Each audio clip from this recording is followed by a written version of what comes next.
What is a UFO? With careful analysis, many UFOs have a conventional explanation. Some turn out to be natural phenomena, comets, meteors, strange clouds, even the aurora borealis. Some UFOs are actually misidentified aircraft. This UFO, photographed over Catalina Island, remained unidentified until advanced computer analysis showed that it is probably a small airplane.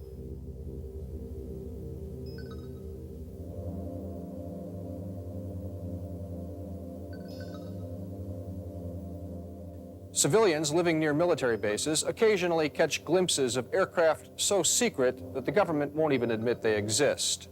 Some of these aircraft could easily be mistaken for a UFO. Some UFOs are fakes. This photo looks convincing, but the photographer admitted that it's actually a hubcap thrown into the air. But some UFOs appear to be intelligently guided physical objects with no conventional explanation. They're usually sighted in the air, but sometimes on the ground. Their behavior often suggests advanced technology, and many researchers believe that some UFOs may be extraterrestrial spacecraft. Supporting this idea, some UFOs are sighted with beings that could be called aliens.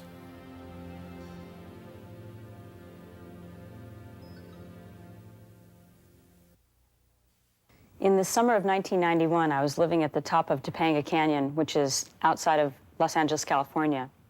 One evening, I was out on the balcony with two friends, and we saw a strange, hovering red light in the sky. It appeared first by itself, and then there was a second light, which appeared alongside the first, followed by a third light appearing on the other side.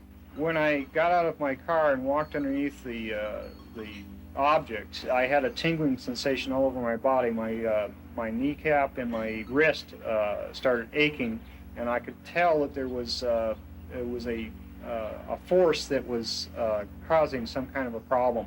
At that point, I realized that this was probably not a water tank. I was living in the Angeles National Forest north of Los Angeles, and I stayed home from work one day, and about 10 a.m. I was sitting on my patio, and I saw three saucer-like objects go by in the air so fast, it was just like shoo, shoo, shoo. And it was something I'd never seen, something going that fast. About 3 seconds later, there were three fighter jets chasing them.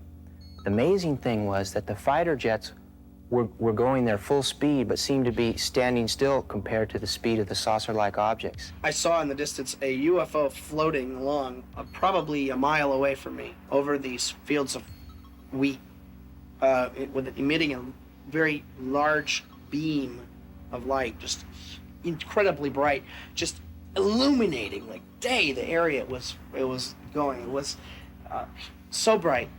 And then there would be two, and they'd be like this, and they'd go like that, and they would be all over. And I stood up. I was sitting down. I stood up and looked at it, and the lights went off. But I could see its outline. And it started to come toward me. It kind of turned like this, and it came toward me. As we're driving down the road, I was asleep in the front seat, and all of a sudden I woke up, and there's this bright light behind us, and we both assumed it was a truck.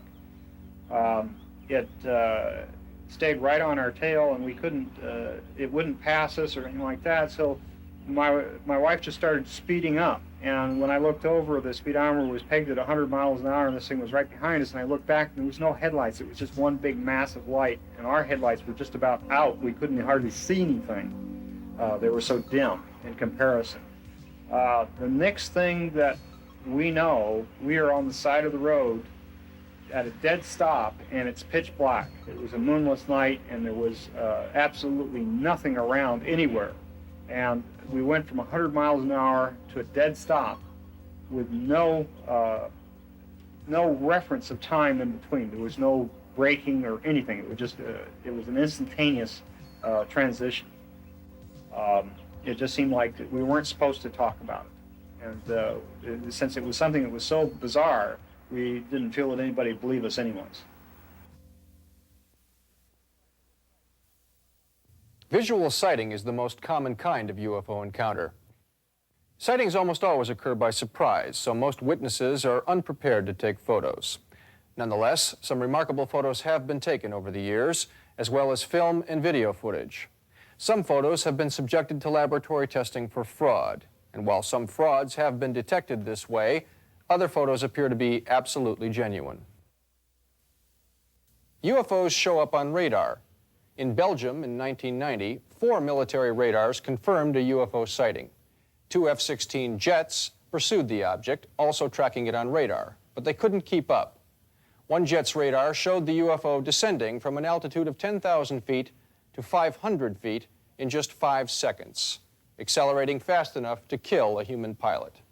Belgian military officials admitted they could not explain these events. UFOs also leave physical evidence. Researchers have compiled over 4,000 so-called trace cases from around the world. Physical traces can include rings of scorched vegetation, indentations in the ground, even fragments of strange metal. UFOs also seem to have dramatic temporary effects on physical objects. For example, some witnesses report that their cars or home appliances stop functioning during a UFO encounter, but start working again when the UFO disappears. Some researchers surmise that something about UFO propulsion may affect electrical systems. UFOs may also be related to strange cases of livestock mutilation and crop formations. Since at least 1967, hundreds of cattle and other animals have been found dead and mutilated on the open range. Typically, one or both eyes, one or both ears, tongue and jaw tissue, and various internal organs have been cut away with surgical precision. Researchers have determined that the cuts seem to be made with high heat, possibly by a laser. In cases throughout the United States and Canada, as well as Brazil, Australia, and many other countries, there is never a sign of human activity around the carcasses, nor is there any explanation for the technical precision of the cuts. In many cases, however, witnesses report seeing lights in the sky over areas where carcasses are later found. And a few witnesses have even said they've seen animals being lifted, as if by levitation, into a waiting UFO.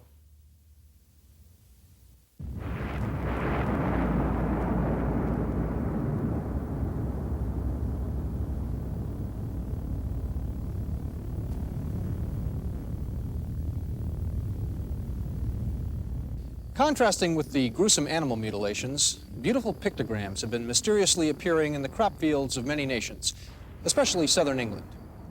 In the early 1980s, simple circles were the norm, but each year they've become more elaborate and more numerous. One by one, conventional explanations have failed.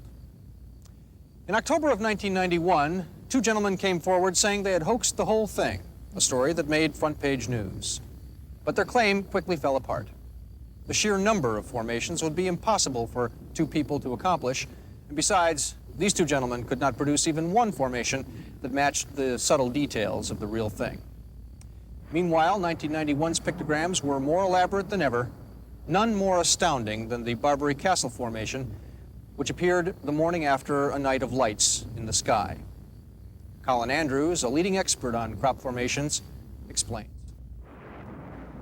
The story begins really with regard to this tremendously large and impressive marking on one summer's night when a number of people traveling along a road south of the town of Swindon saw a flash of light in the sky. It was an orange flash of light. Lightning was not in the vicinity. The cumulonimbus clouds associated with storms was not there, and they had their attention drawn to the sky due to the fact there was this bright flash of light. From that same spot in the sky came a beam of light with rippling edges, rippling veil, if you will, of golden light from the sky to the ground. At the end of the golden beam of light manifested a golden ball at ground level. Now, that ball was seen to discharge, if you like. It faded away, and this same sequence occurred again within 15 seconds, 2 flashes of light, 2 curtains of golden rippling light, 2 golden balls manifesting at ground level.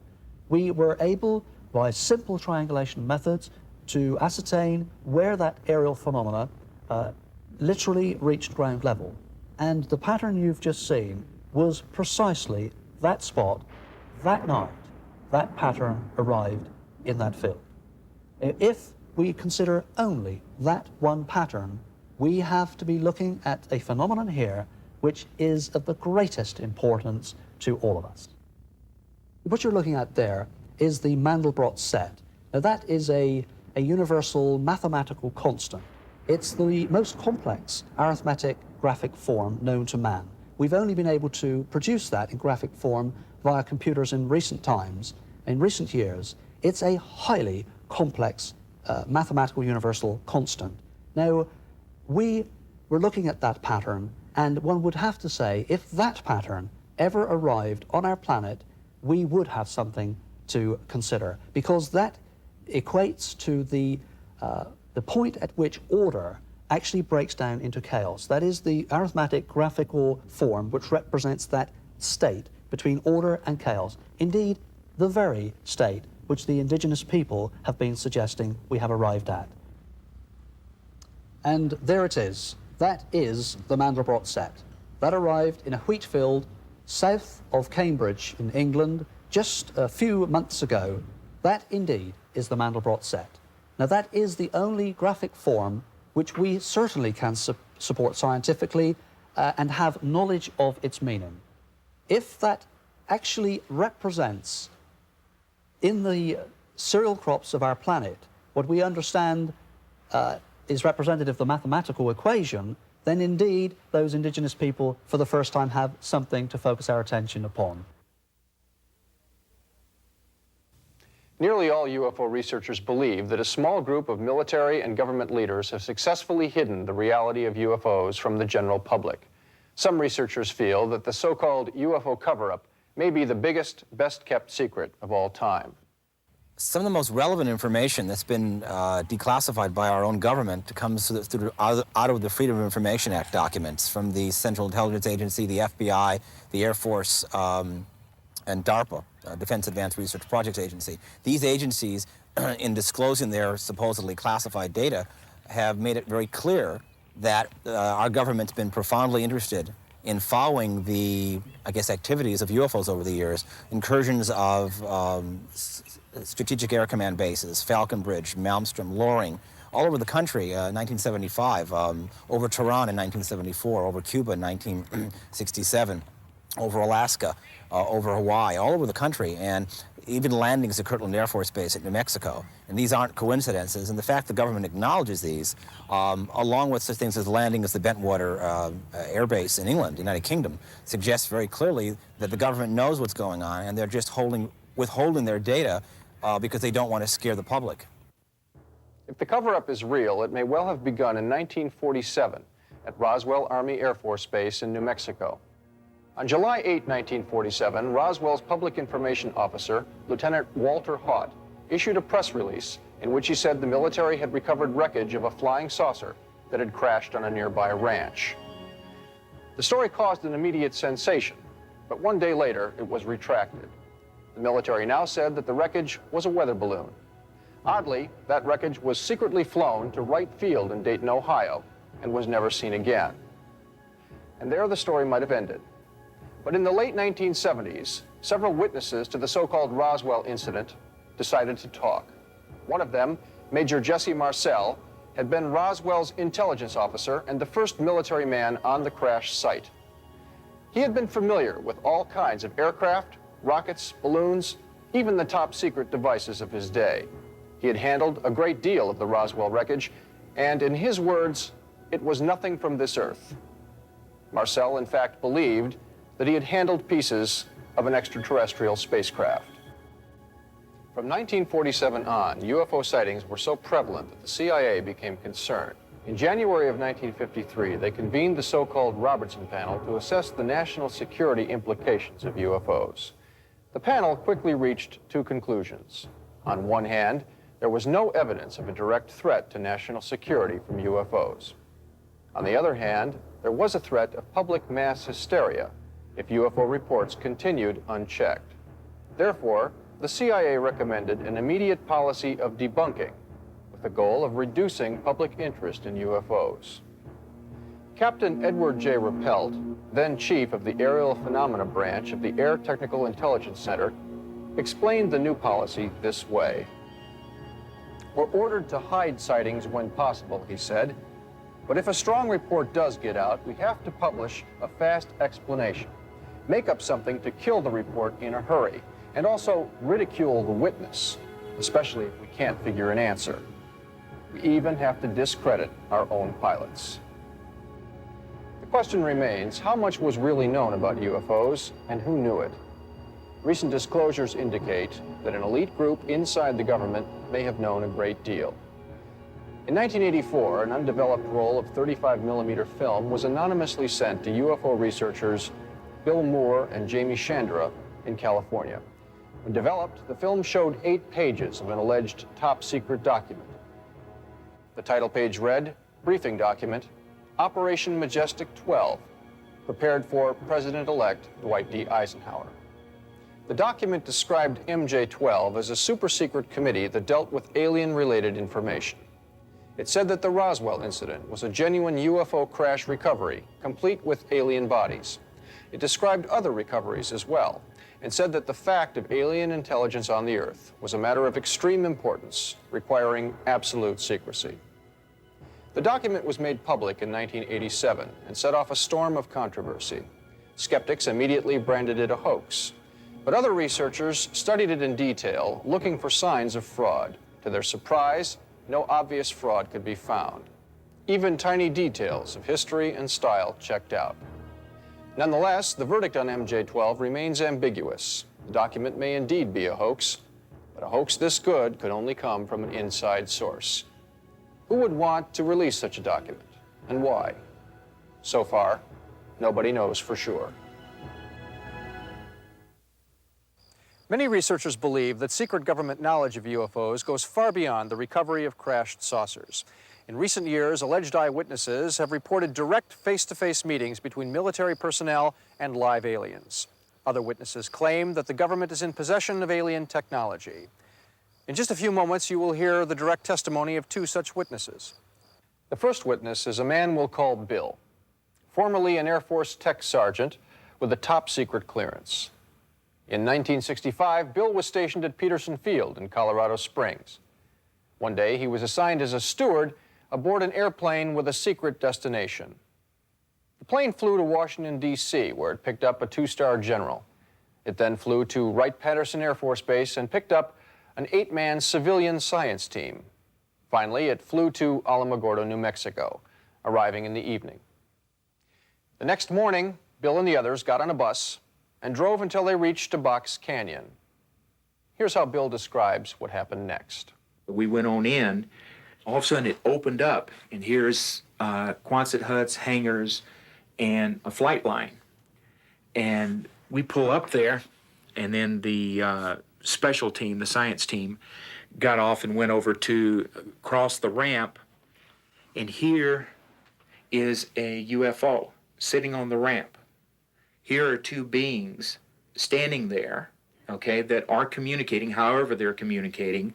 The general was a little over 6 foot tall, and the 2 individuals were equal in height to him. They had flight suits on that were a silver gray, okay, they didn't have helmets or anything like that. They were long-fingered, right? Okay, 5-fingered, but they were long-fingered, very delicate, very slim. Okay, not a definition in hip, waist-hip type situation. Uniform was 1 piece, boot all the way up. We saw the demonstration as far as the flying of the craft, hovering, disappeared, come back, virtually no sound. From there, we went back, very hush-hush. That's the last we heard of anything. Could it be that government personnel have not only met live aliens, as Bill says, but have even acquired alien technology? In 1989, a man named Bob Lazar appeared on Las Vegas television claiming that he was a physicist hired by the Office of Naval Intelligence to study an alien spacecraft held at a secret location near Groom Lake, Nevada. Since 1989, researchers have tried to either prove or disprove Lazar's sensational claims, but have failed to reach a verdict. Meanwhile, Lazar sticks by his story, and with the passage of time, it seems increasingly likely that he's telling the truth. What he says is astounding. Between December of '88 and April of '89, I worked as a senior staff physicist in what has to be the most secret project in history. My place of work was a facility at an area known as S4 on the Nellis Air Force Range in central Nevada. Area S4 is located approximately 15 miles south of the infamous Area 51 installation at Groom Lake, where the U-2 and SR-71 spy planes were developed. For the duration of my employment at S4, I was paid by the United States Navy. I had at least partial views of 9 different disks out at Area S4, but the one I'm going to describe to you now is the one in which I not only saw 2 of the 3 interior levels, but I also saw it fully functional in flight. This particular disk appeared to be in excellent condition, and because of its sleek appearance, I nicknamed it the Sport Model. The Sport Model is about 16 feet tall and 40 feet in diameter. The exterior skin of the disk is metal, which is the color of unpolished stainless steel. The Sport Model sits on its belly when it's not energized. The power source is a reactor, which uses element 115 as a fuel, and uses a total annihilation reaction to provide the heat which it converts to energy, making it a compact, lightweight, efficient onboard power source. As you can see, the hatch is located on the upper half of the disk with just the bottom portion of the door wrapping around the center lip of the disk. The interior level of the disk is divided into 3 levels. The lower level is where the 3 gravity amplifiers and amplifier guides are located. The reactor is located directly above the 3 gravity amplifiers on the center level and is in fact centered between them. The reactor is similar to this half-scale model. The element 115 is machined into triangles like this and is then inserted into the reactor. The center level of this disk also houses the control consoles and seats, both of which were too small and too low to the floor to be functional for adult human beings. My job in this program was to be part of a back engineering team. Back engineering is the act of taking a finished product and tearing it apart to find out what makes it tick. The goal in this program was to see if the technology of the disk could be duplicated with Earth materials. As part of my indoctrination into the program at S4, I would randomly be taken into a small room which contained a table, a chair, and 120 or so briefings in blue folders. I'd be left there to read for varying amounts of time, usually about half an hour. These briefings contained a wide spectrum of information, mostly relating to aliens and alien technology. These reports appeared to be an overview of alien information which can be used to brief scientists from any field about the scope of the whole project, and not just their specific field of endeavor. In May of 1987, some scientists took an antimatter reactor to an underground blast facility on the Nevada test site to perform an experiment. Unfortunately for them, their experiment required them to cut the reactor open, which resulted in their deaths. This explosion was explained to others at the test site as a previously unannounced low-yield underground nuke test. I was hired in December of 1988 to replace one of these men. The S4 installation is built into the mountain, and the 9 hangar doors are angled at about 60 degrees. These doors are covered with a sand-textured coating to blend in with the side of the mountain and the desert floor. The hangar that housed the Sport Model was like a typical airplane hangar with the exception of the angled doors that I mentioned before. The hangar was equipped with typical tools and extensive electronic equipment. It also had a machine with an X-ray emblem on it and an overhead crane rated at 20,000 pounds. Equipment in this hangar was marked with a black number 41 with a white circle around it. It was outside of this hangar that I saw the Sport Model tested. Probably the most amazing thing about Area 51 is the fact that this is literally the only place in the world where you can go out and actually see flying saucers on a timetable basis. You can literally go out there on a Wednesday night between about 7 and 1 a.m. and you'll see these things flying up and down the valley. It's absolutely amazing. On even a bad night, you'll have 10, 11, 12 sightings. On a good night, and I've been out there with friends of mine camping, on a good night, the sky will just rip open with these things. You'll see anywhere between 20 to 40 objects in a night testing over the base for anywhere from 15 minutes to 45 minutes at a time. You'll see these objects flying up and down the valley. We've had people where these objects have flown right over their heads as they've gotten out, fumbled for their cameras and then shot away. Area 51 is the single most amazing thing because, first off, we know the military's got them. Second off, in their pure arrogance, they really don't care whether or not we see them or not.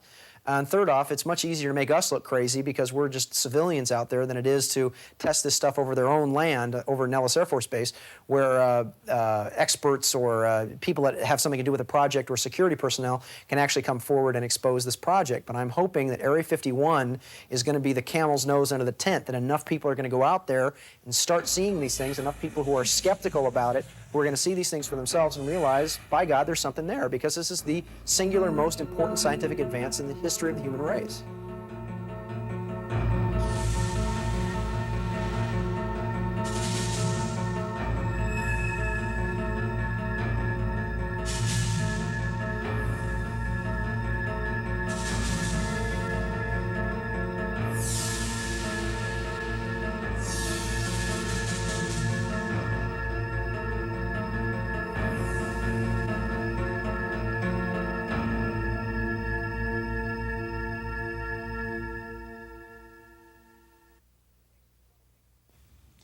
If at least some people in government know that UFOs are real, why don't they just tell us? One reason may be that the UFO situation remains puzzling even to the most knowledgeable experts. Indeed, if some UFOs are alien spacecraft, as many researchers believe, it may be that no one really knows who these aliens are or what they want. Ample reason for a cover-up. How many government officials would want to risk looking ignorant and powerless in the face of something as momentous as the discovery of alien intelligence right here on planet Earth? Another justification for the secrecy may be the possibility of social upheaval. In 1979, a former CIA official named Victor Marchetti published an article titled "How the CIA Views the UFO Phenomenon." In it, he theorized that all major governments are committed to hiding the fact of alien intelligence from the public, for fear that disclosure might, in his words, erode the foundations of Earth's traditional power structure. He went on to say that political and legal systems, religions, economic and social institutions could all soon become meaningless in the minds of the public. Civilization as we know it could collapse into anarchy. Such extreme conclusions are not necessarily valid, he said, but they probably accurately reflect the fears of the ruling classes of the major nations. The Robertson Panel report, discussed earlier in this program, demonstrates that our government has long considered UFOs to be a national security issue. Is public hysteria their only concern, or is there more? Millions of citizens believe they have had a close encounter with an alien. Some say the experience was wonderful. Others feel traumatized. In these accounts, aliens of many kinds are described. But a high percentage of unpleasant encounters, also called abductions, seem to involve a particular kind of alien known as a gray. Does this mean that some aliens are dangerous? Assuming that the abduction experience actually involves alien encounter, the alien's intent is by no means clear. Does anyone in our government have the answer? So far, we don't know. For most citizens, the challenge posed by UFOs and aliens is a personal one. Depending on what we already believe, adjusting to the arrival of alien intelligence could seem easy or almost impossible. Fear of the unknown is one of humankind's most basic traits. Any one of us might feel fear on first meeting an alien, especially if it looked very strange to our eyes. But fear, though understandable, is not necessarily warranted. If we prepare ourselves ahead of time with knowledge and self-confidence, we may be able to ignore our fears long enough to find out what's really going on. Indeed, the results might be astounding. Whether we like it or not, UFOs are telling us that the human race is probably not alone. Instead, we probably belong to a galactic community of intelligence, a cosmic neighborhood. If so, we may be approaching a completely new understanding of life in the universe. Such changes occur only rarely in human history. They can seem disruptive and alarming at first, but in the end, they signal a tremendous opportunity for human growth. If this is the final outcome of the UFO mystery, then UFOs might one day be regarded as one of the best things that ever happened to us. 50 years ago, in June 1947, a very important event took place. The American civil pilot, Kenneth Arnold, a highly esteemed businessman, landed at Akima Airport near Washington, very excited. In fact, a short while earlier, he had seen 9 enormous flying objects circle around, and then disappear into space. Kenneth Arnold's testimony, which, related by a person as appreciated and esteemed as he was, cannot be denied straight out, and by all accounts, it was also Kenneth Arnold who gave the flying discs the name which we use today. That is, that he first made the comparison to flying saucers, hence the terminology. After Arnold's testimony, many other people, up until the moment in which they were silenced from fear of being taken as mad visions, affirmed that they too had seen flying discs in various conditions, flying in the sky and then disappearing. Since then, after 50 years, the flying discs have not abandoned the headlines, and it can be said that daily we receive information from important sources, pilots, radar operators, apart from normal people like ourselves. Notwithstanding this vast material and this publicity, we know little from official sources. The theme of flying discs is still an enigma, a secret. This video, as you will see, is an exception to this point of view. It consists of official conversation between the Italian Giorgio Bongiovanni, a stigmatist and contactee, and Russian high-ranking military officers. They met each other in a secret Russian military base, and there was an exchange of information. The Russian militaries told Giorgio Bongiovanni all that they could about the flying discs. They also gave him photographs, very important items, and Giorgio Bongiovanni spoke to them about his experience. We are therefore dealing with an extremely important document, a unique test which we are pleased to present. Giorgio Bongiovanni was obviously considered by the Russians the right person to have talks with at this level and to divulge such special material.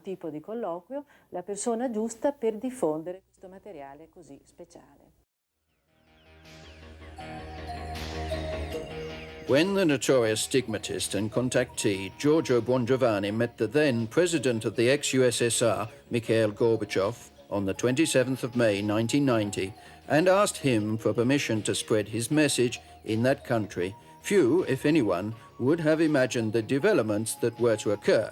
After a series of encounters with various representatives from scientific, political, and military backgrounds in February 1997, Giorgio Bongiovanni and his group produced one of the most important stages in modern ufology, a meeting with a military team that studied the UFO and extraterrestrial phenomenon on behalf of the Russian government. The historic encounter took place in the city of Tver, 200 kilometers from Moscow, in the Anti-Aircraft Academy of Defense, Red Flag. The civil delegation led by Giorgio Bongiovanni was made up of Professor Costantino Paglialunga, physicist, chemist, and director of the newspaper Non Siamo Soli, We Are Not Alone, with Leonid Kandinsky as interpreter and Giorgio Bongiovanni's wife, Lorella Placidi, who has filmed this exceptional event. The military delegation, headed by the three-star General Gennady Reshetnikov, was composed of Lieutenant Colonel reporting for the General Boris Sidorenko, Major Vyacheslav Boloshik, instructed by General Reshetnikov, in the role of specialist researcher into UFOs and aliens in Russia, and officially instructed by the military press of the Academy, directed by Mikhail Belov. The two delegations were constantly accompanied and assisted by Colonel Vyacheslav Zurkin, special agent of the Russian counter-espionage in Europe for the government agency FSB, known up until a few years ago with the more recognized initials KGB. This meeting took place after 3 long years of negotiations and eventually went ahead thanks to the extraordinary mediation work conducted by the Major of the Russian Armed Forces, Eugenio B., collaborator and personal friend of Giorgio Bongiovanni. But now let's leave the words to the protagonist of this historic event.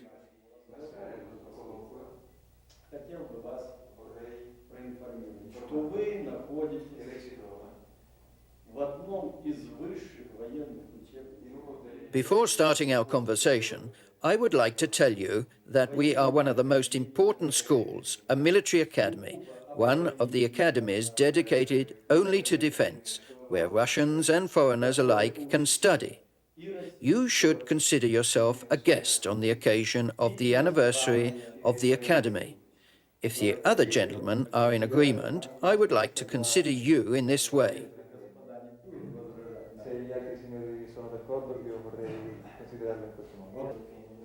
I thank you for giving me this great opportunity to be able to speak with you of the important events which are happening throughout the world regarding extraterrestrial presence, in other words, the presence of UFOs.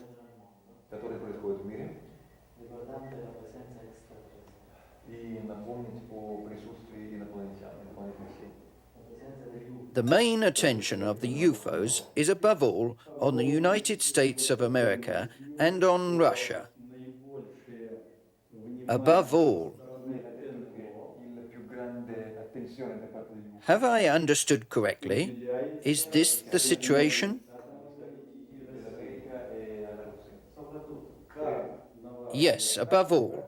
The attention is on all humanity, but above all, could you please explain?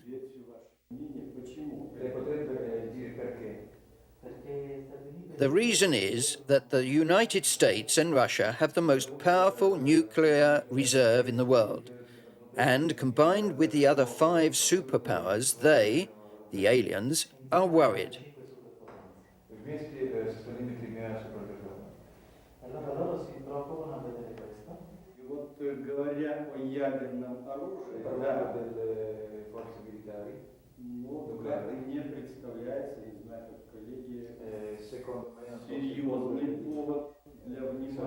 Penso che questa sia una cosa seria per attirare l'attenzione, diciamo così, degli UFO.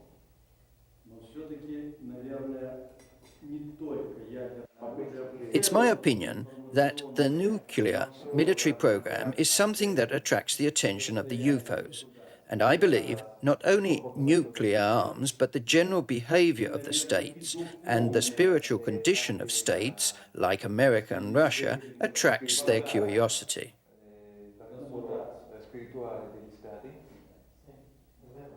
Yes, I agree.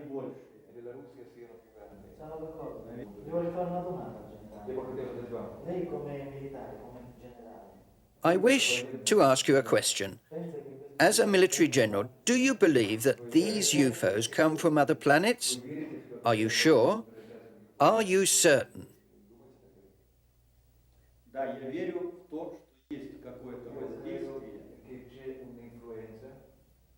I think there is an influence. I have great respect for many researchers and scientists' opinion, also from Tver, who made me think that this is real.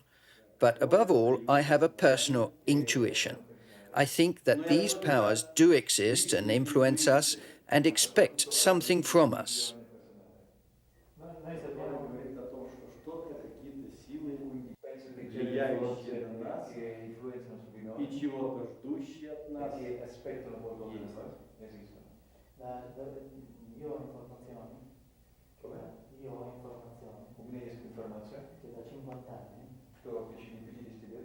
I have information that the United States and Russian governments have been withholding physical evidence of the existence of flying saucers for 50 years.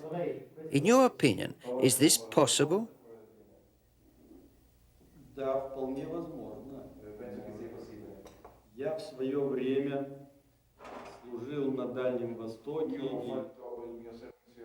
Yes, I think this is possible.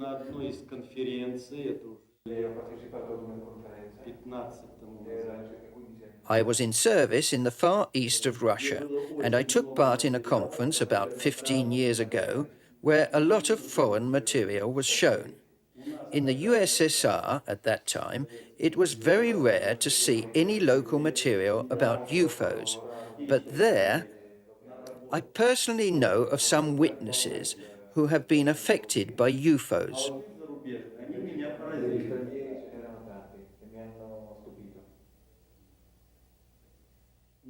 Also during space missions.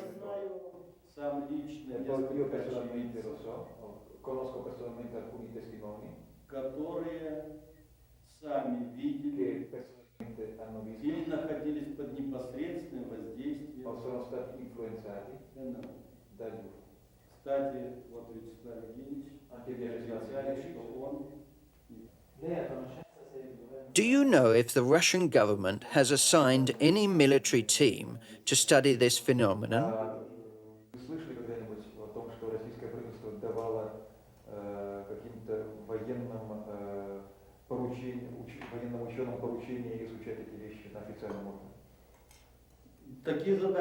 There was something on these lines. There are many different studies that the military scientists carry out.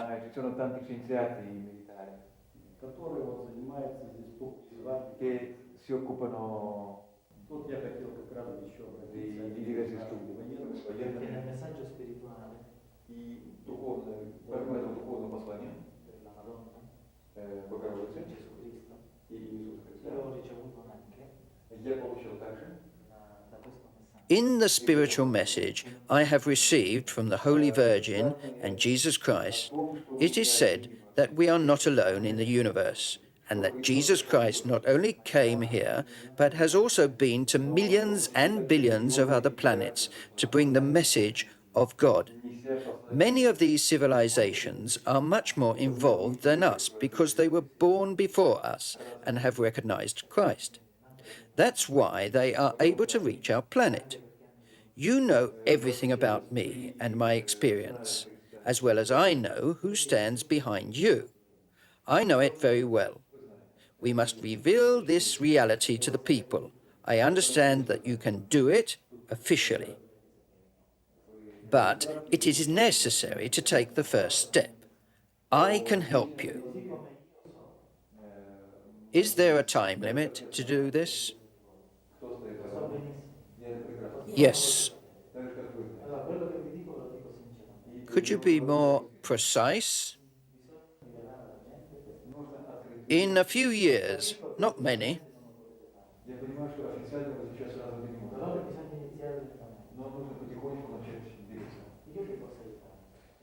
If I understand correctly, in your opinion, there should be an official statement at government level.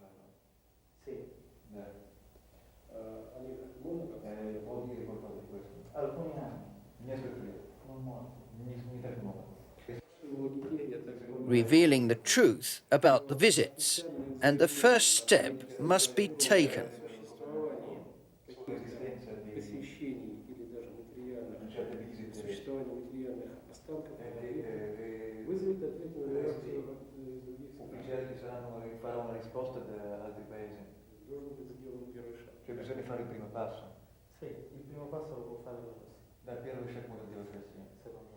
Yes, the first step could be taken by Russia, I think. Russia could do it. I would be pleased if Russia did it together with the United States.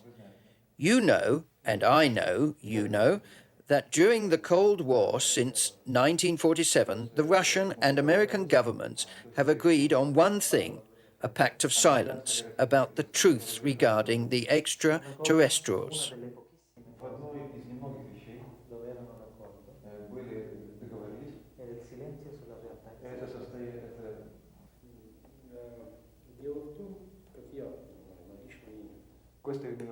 This is only my personal opinion, but I think that such a declaration at an official level could provoke the same consequences of a UFO landing at the White House or at the Kremlin. Alle stesse conseguenze che se un'astronave atterrasse vicino al Cremlino o alla Casa Bianca. Yes, if we would do it immediately. However, if we prepare people carefully and slowly, people will be able to understand, and it would not provoke any catastrophe. That's why I am asking, if you have important material, it's time to let it out. Even if you didn't do it, extraterrestrials would show themselves in any case.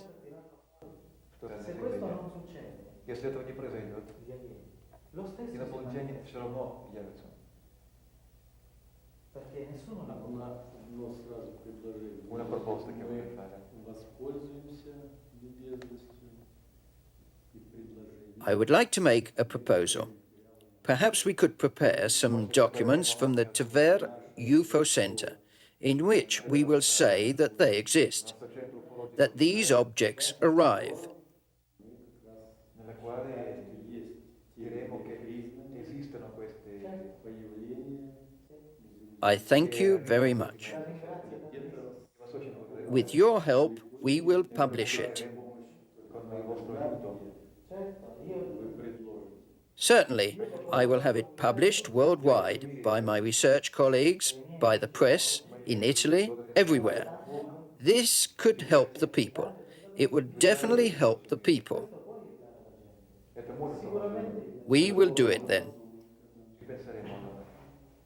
I ask you to do this from my heart, truly, because I do this honestly myself, without any political interest.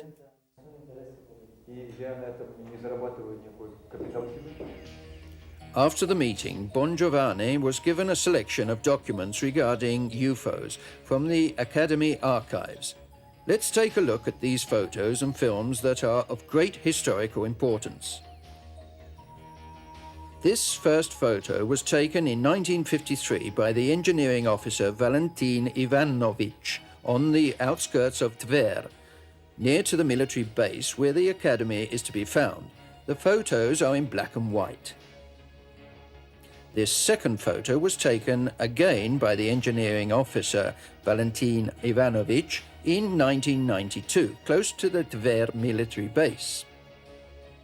These photos led military expert analysts to the assumption that near to Tver there is some kind of dimensional door that is used by spaceships to enter and leave our dimension. This photo was taken by a civilian in 1991 and studied by the Tver Academy experts. The following series of 3 photos were taken between 1991 and 1992.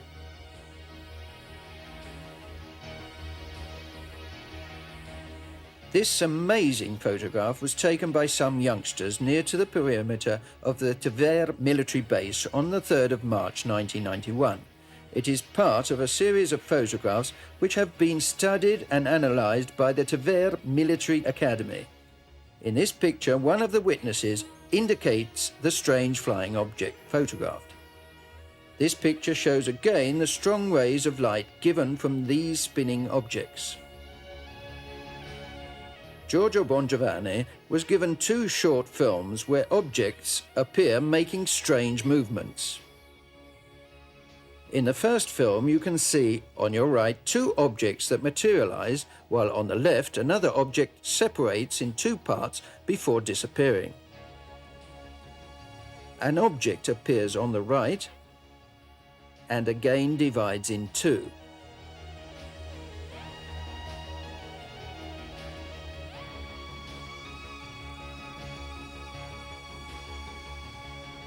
In this short film, taken in 1995, we can note the extremely rapid spins of an object before it disappears. With this film, the series of documents handed to Giorgio Bongiovanni and his team by General Reshetnikov comes to an end. It is perhaps the first time that an important high-ranking general still in service has left a statement in front of the telecameras, declaring that UFOs and aliens exist, and allowing his officers to make statements and show photographs and films which are so convincing that the notice is then widely spread.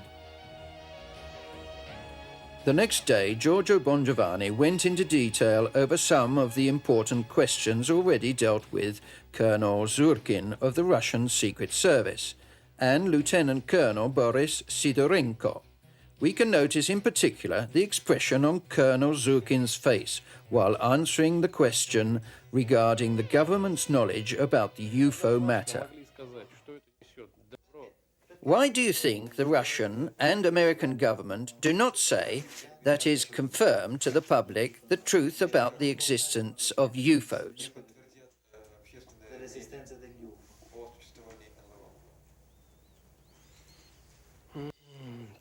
It's difficult to say why. Let's say they know everything. Can we state this? I think we can. They know everything. It is my personal opinion. But they know. But why don't they say so? Perhaps they don't understand what could be the consequences. Because once people will realize that aliens are peaceful, good and powerful, would not believe in religion anymore. They would believe in the religious message, but they would not recognize the power of religion or even the state.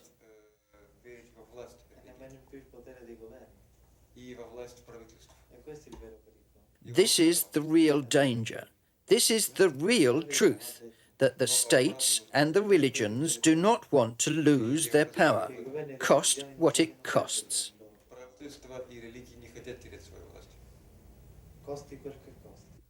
Now let's listen to the last statement left by Lieutenant Colonel Boris Sidorenko. For us, it has been a great pleasure to spend this time with you, and I wish again to express the opinion of my superior. We have tried to reply frankly to satisfy your curiosity, but there are some aspects that we, as military, cannot reply to. But I believe some aspects are very limited.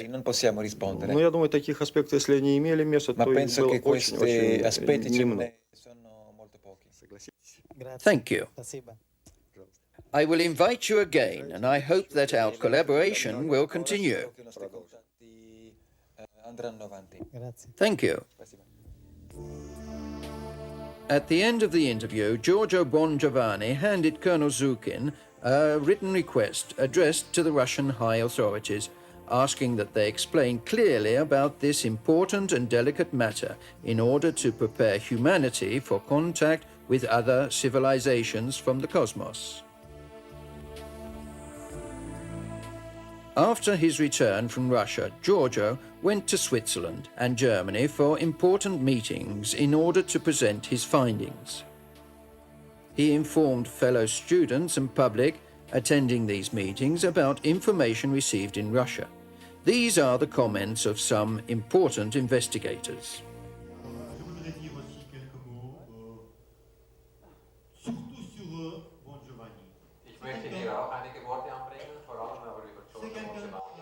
I wish to comment above all about Giorgio Bongiovanni and how he was able to make certain people that don't often speak divulge secret statements. What appears incredible and impresses me is that I have tried to contact the general, but he has never accepted an appointment. Giorgio, instead, is able to find a way to open all the doors, even in Russia. I have some very strong feelings about having seen this film. I must be honest with you and tell you that I'm a bit angry to see a Russian three-star general speaking out honestly on this subject, when I and many of my colleagues have been desperately trying for many years to get my own government to speak out honestly on this subject. I'm very impressed by your effort to go to Russia, to go to Tver and to meet General Shechnikov. And if you see the video, you clearly get the impression the general knows much, much more. And much more than he is able to tell you or he is allowed to tell you. And if you look into the face of the KGB man, and if you hear how he is arguing, you clearly get an impression about the inner fight he is struggling between, on one hand, goodwill and the great responsibility and the fear about the human reaction. The material I gave you is very interesting and very impressive, but we all know it is only a snowflake on the tip of an iceberg. Certainly, General Reshetnikov isn't the only important person in Russia to leave statements or documents which prove the complete recognition of the existence of UFOs in this country. Let's look at a brief account of events regarding this matter. Alexander Kazantsev famous and legendary pioneer of the study of paleoastronautics, that is the study of the alien presence on the Earth in history, discoverer of the Japanese statue Dogu, showing space-suited figures of over 5,000 years ago. This grand man, other than being sure about the UFOs and alien presence and activity on our planet, has declared to Giorgio Bongiovanni that the Russian government and Secret Service have had complete knowledge of this fact for many years.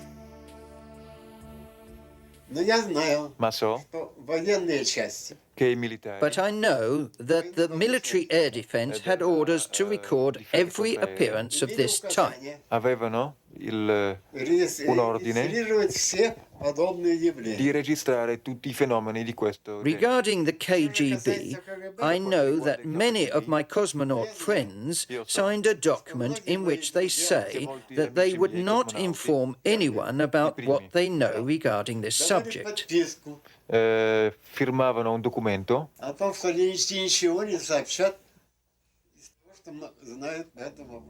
In March 1992, in the space city of Moscow, Giorgio Bongiovanni met with the cosmonaut, now General, Vladimir Kovalyonov.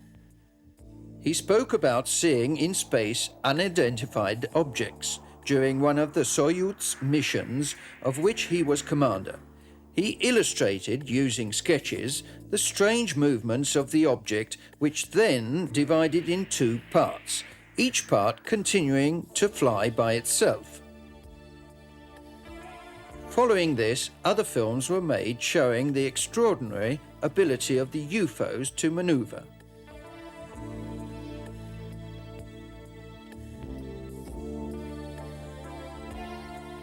Other Russian cosmonauts have stated to Giorgio Bongiovanni that they believe that we are not alone in this universe, even though they haven't had any direct experience. Among these are the cosmonauts Polishuk and Krikalev.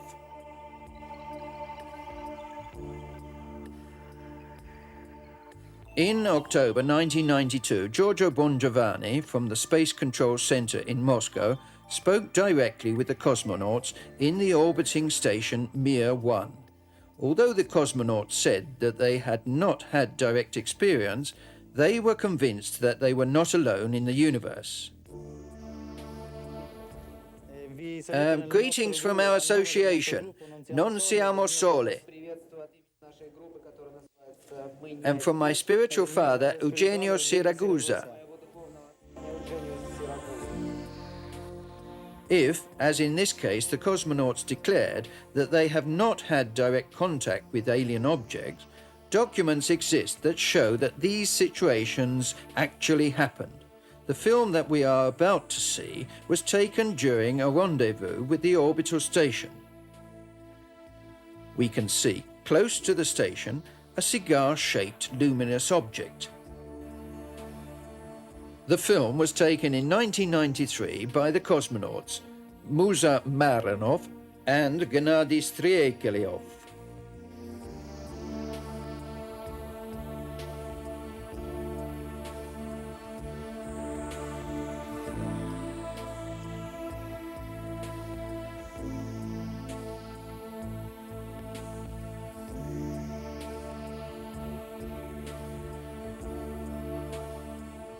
The famous German researcher, Professor Michael Hessemann, has investigated into this important document.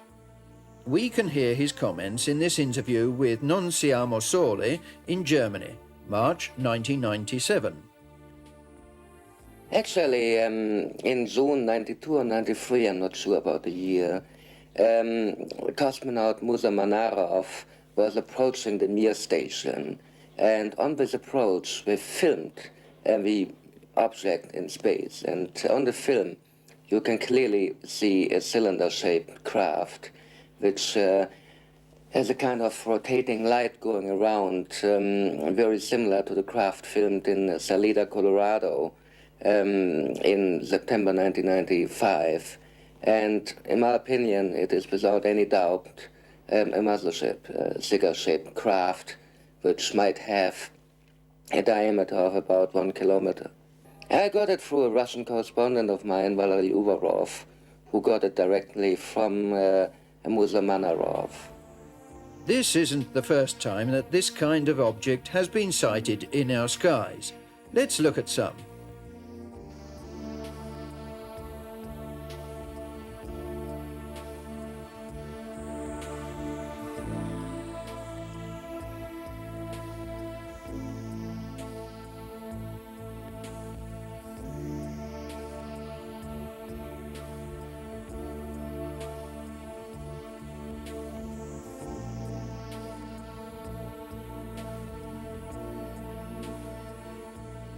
In October 1993 in Moscow, an amazing film was given to Giorgio Bongiovanni.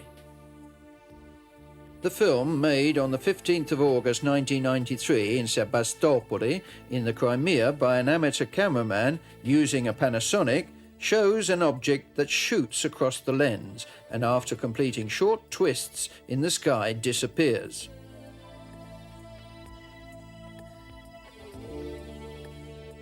As a result of this film and other similar episodes recorded in various parts of the world, a dispute was started. The Panasonic technicians interviewed by the American Discovery Channel program believe that it could be caused by the deformation of the Panasonic telecamera diaphragm.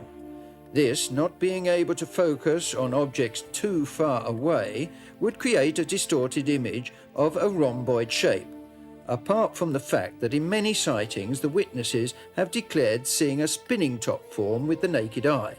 There is no doubt that a flying object can be seen in front of the lens. In conclusion, we add that the film has been analysed by various researchers and also the Spanish Military Institute, thanks to the help of the famous Spanish ufologist Juan José Benítez. The result of the complete analysis is that the film has not been faked in any way. During the Zurich International Congress 1997, the Russian professor Boris Shurinov, president of the Russian Ufo Center, presented this film taken in 1996 in Moscow.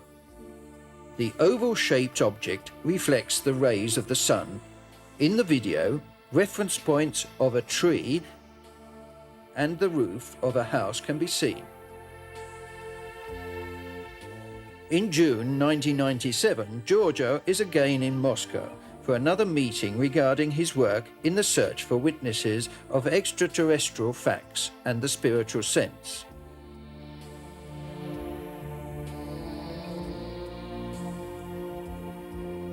On the 8th of June, he met with another important figure, a Russian hero, General Vladimir Aksionov. This cosmonaut, who has flown in the Soyuz ship, showed a deep belief and the firm conviction that other forms of life exist in the cosmos and visit us.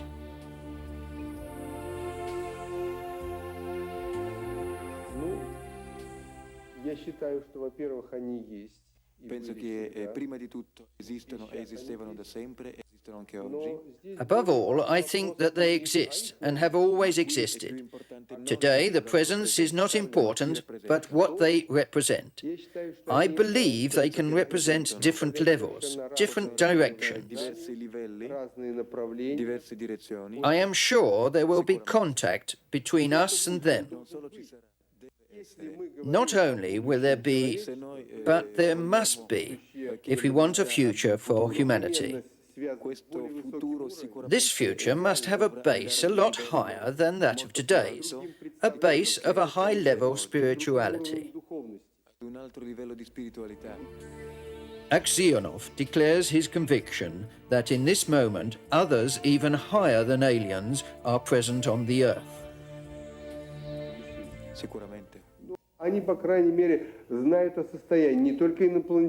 solo gli extraterrestri, ma tutti coloro. Not only the extraterrestrial, but all those who control the life of men and the planetary system. Lì ci sono diverse gerarchie, diversi livelli. There are different hierarchies, different levels. Let's say that all are part of a hierarchy created by God.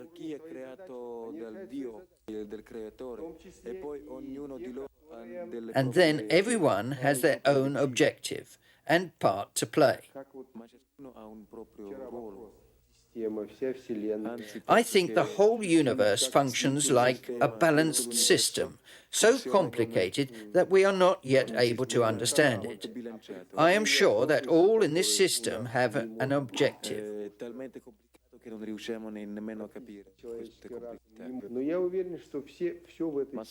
Have a purpose and an important role.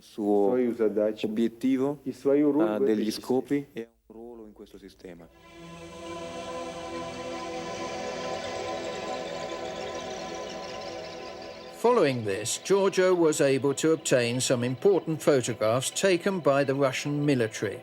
The 5th of January 1992 in the space base Polar Star. This center is to be found near the city of Plesetsk and is the launching site furthest north in Russia.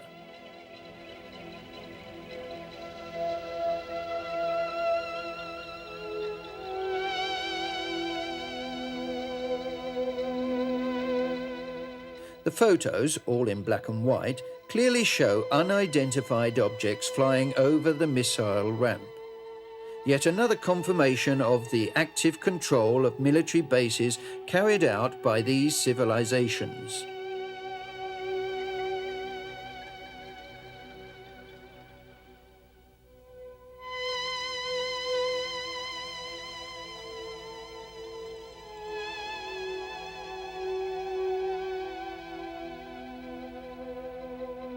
With this important sighting, we end an intriguing selection of documents from Russia.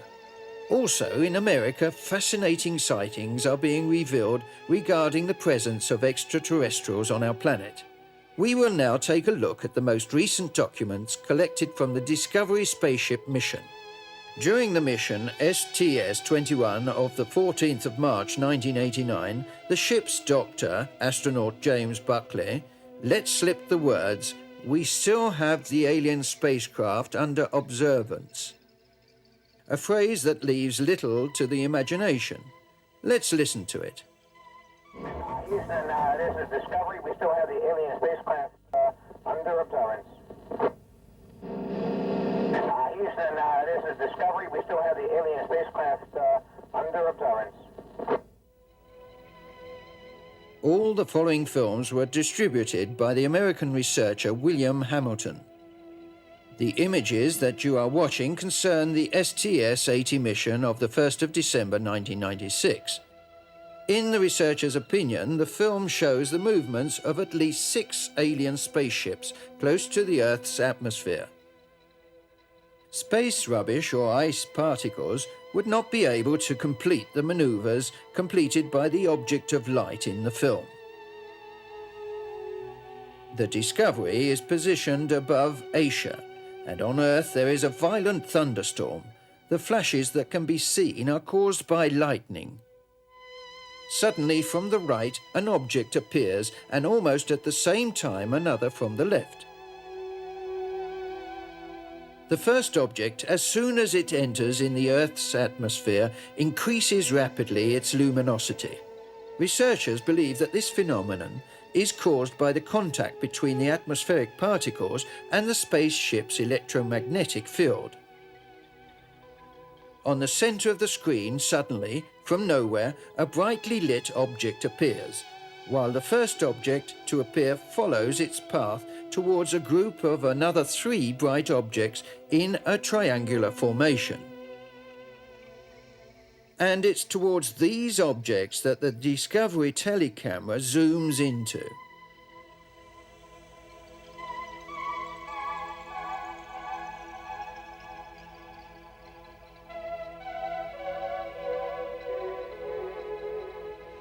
At the end of the film, the telecamera returns inside the spaceship. Hamilton declared that never before have we had such positive evidence of intelligent maneuvers orbiting Earth. The experts are of the same opinion. Jim Dilitoso,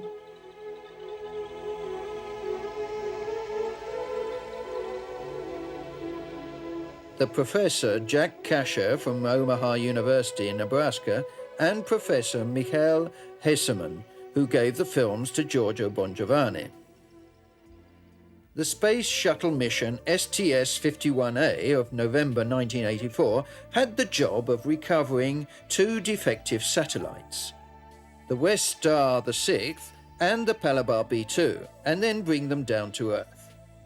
As the shuttle closes in on West Star the 6th, the camera on board shows a clear metal ball that comes from above to then disappear towards the right. In the background, you can see the Earth. The report between light and shade changes during the movement of the object and corresponds to that which is visible on the Earth.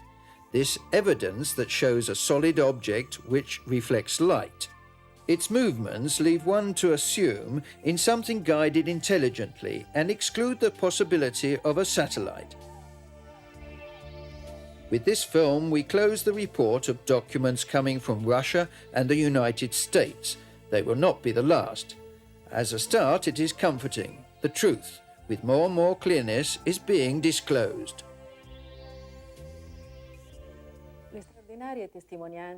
The extraordinary evidence that you have seen, in particular the documents that have been produced by both the Russian and American astronauts, make you understand the enormous problem we are looking at. There is ample documentation that cannot be ignored. I am absolutely sure that after having seen all this material, you will agree that the UFO problem is no longer an enigma as it may have appeared till now. The documented material that we have available is complete and serves to show that the problem is one of utmost importance, which we must face in the near future, a subject that is worth studying in order to enter into everyone's consciousness.